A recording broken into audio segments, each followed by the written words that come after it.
Hello friends कुछ दिन पहले न्यूज आई थी कि अब जीएसटी ड्राइव चल रही है। जगह जगह जीएसटी के सर्वे हो रहे हैं। 2 महीने के लिए सभी के शॉप्स पर या जो भी रजिस्टर्ड ऑफिस है वहां पर जीएसटी के ऑफिसर जाएंगे और सब कुछ चीजें चेक होंगी आपकी। तो उसी को लेकर के काफी कंफ्यूजन था। बट उसी बीच एक और खेल हो चुका है, जीएसटी ऑडिट के नोटिस भी आने लग गए हैं। ऐसा क्यों हो रहा है, आइए इसके बारे में बात करेंगे। पहले मैं आपको सीधे लेके चल रहा हूँ नोटिस के ऊपर कि एक्चुअल में वो नोटिस क्या है। देखिए, ये क्लाइंट का नोटिस आया हुआ है, देखते हैं उसमें क्या बोला गया है। इसमें सिंपली ये बोला गया है कि इट हैज बीन डिसाइडेड, ये डिसाइड किया जा चुका है कि भाई आपका ऑडिट होगा। और कब से होगा? For the financial year 17-18 to 21-22, means 17-18, 18-19, 19-20, 20-21 और 21-22, 5 सालों का ऑडिट होगा। और वो भी कौन करेगा?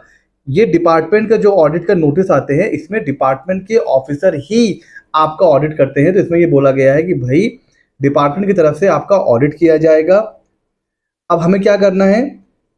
afford the undersign the necessary facility to verify the books of account and record and other document as may be required। अब आपको अपने सारे बुक्स ऑफ अकाउंट, जो रिकॉर्ड हैं, जो डॉक्यूमेंट्स हैं, सब आपको प्रोड्यूस करना है। जो ऑफिसर मांगेगा वो आपको देना है। उसके अलावा furnish such information as may be required and render assistance.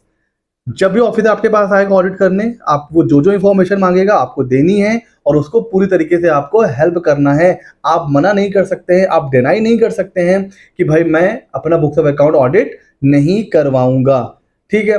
अच्छा, कह रहा है कि क्या क्या चीजें प्रोड्यूस करनी है। कह रहा है पहले तो आप जो एनुअल फाइनेंशियल अकाउंट्स हैं, बैलेंस शीट हो गई आपकी, प्रॉफिट एंड लॉस हो गया, वो सारी चीजें लेकर के आइए। अगर कॉस्ट ऑडिट हो रखा है तो वो दिखाइए। अगर इनकम टैक्स का ऑडिट हो चुका है तो उसकी रिपोर्ट दिखाइए। और सबसे बड़ी चीज, ट्रायल बैलेंस भी आपसे मांगा गया है। तो अगर आप बुक्स ऑफ अकाउंट मेंटेन करते हैं तो सिर्फ profit and loss balance sheet ही नहीं, ट्रायल बैलेंस भी आपसे मांगा जाएगा। तो ये भी एक बहुत ही इंपॉर्टेंट चीज है। तो ट्रायल बैलेंस भी मेंटेन करिए। बहुत बार क्या होता है कि हम लोग सीधे बैलेंस शीट को फाइनलाइज करते हैं, ट्रायल बैलेंस पे उतना ध्यान नहीं देते हैं। तो ट्रायल बैलेंस को भी इक्वली फाइनलाइज करिए। ऐसा ना हो कि सारी की सारी एंट्री एक ही दिन में आप पास कर दो कैश की और फिर प्रॉब्लम हो जाए। ठीक है, आप समझ लो मैं क्या कह रहा हूं। अच्छा, उसके अलावा वो सारे रिकॉर्ड जो आपने प्रिपेयर करे हैं, मेंटेन करे हैं और आपने डिक्लेयर करा है जीएसटी में, मतलब आपने जीएसटी रिटर्न फाइल करा है, उससे रिलेटेड इनवॉइस, परचेज के बिल, सेल के बिल, आईटीसी, ये सारी चीजें जो आपने रिकॉर्ड प्रोड्यूस, मतलब जो आपने रिटर्न फाइल करा हुआ है, उसका भी सारा रिकॉर्ड आपको प्रोड्यूस करना पड़ेगा। तो ये सारी चीजें आपसे मांगी जाएंगी। डिटेल में आपका ऑडिट होगा। इस सारी एक डेट आपको दे दी जाएंगी। सारे books of account, record, documents ये आपको लेके जाने पड़ेंगे। तो अब आप तैयार हो जाइए। अगर आप प्रोफेशनल हैं, ये आपके खुद के भी क्लाइंट्स हैं, तो आपको भी ऐसा नोटिस आ सकता है जीएसटी ऑडिट का। सर, ये नोटिस क्यों अचानक से आ रहे हैं? उसका रीजन ये है कि जीएसटी में हमें रिक्वायरमेंट होती है कि हमें अपना data, books of account, returns, invoice की कॉपी, ये सारी चीज़ें हमें मेंटेन करके रखनी होती हैं अपने रजिस्टर्ड ऑफिस में। और उसका जो टाइम लिमिट होता है वो ये होता है 72 मंथ्स या फिर 6 साल। कहाँ से? From the due date of annual return. तो अगर मैं बात करूं 17-18 की, तो 17-18 का जो एनुअल रिटर्न की ड्यू डेट जो होगी वो होगी 31 दिसंबर 2018। तो वहां से 6 साल कितना हो गया? 31 दिसंबर 2024। अभी क्या चल रहा है? 2023। तो टाइम कितना बचा है? मुश्किल से 1 से 1.5 साल।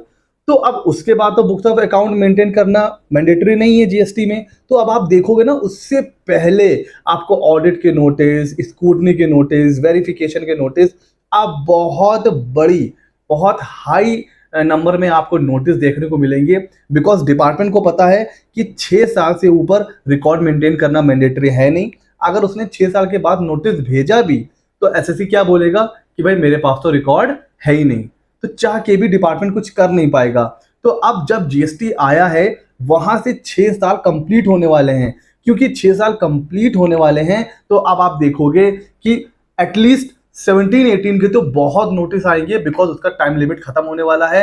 तो अब आप देखोगे जीएसटी नोटिस, ये नोटिस, जितने तरह के स्क्रूटनी या असेसमेंट होते हैं जीएसटी में, वो सबके नोटिस आप देखने वाले हो। तो अब आपको क्या करना है? सारे रिकॉर्ड आपको अप टू डेट रखने हैं, एक जगह पर उसको मेंटेन करिए। अगर इधर उधर हो गया है तो सबको संभाल के रखिए। कहीं ऐसा ना हो कि नोटिस आ जाए और आप कोई डॉक्यूमेंट्स प्रोड्यूस ना कर पाओ, तो आप ये एक्सक्यूज नहीं दे पाओगे कि सर 4-5 साल बीत चुके हैं। नो, 6 साल तक आपको मेंटेन करना है। आपको एक डेट दे दी जाएगी, सारे रिकॉर्ड लेके आपको जाना पड़ेगा। तो अपने रिकॉर्ड को अप टू डेट रखिए। तो अब जीएसटी ऑडिट के नोटिस आने लगे थे, तो मैंने सोचा एक वीडियो बना के इसके बारे में आपको इन्फॉर्म किया जाए। ऐसा ही मजेदार वीडियो के लिए सीए मित्र 24 को कर लीजिए सब्सक्राइब। मिलते हैं अगले नॉलेजेबल वीडियो में।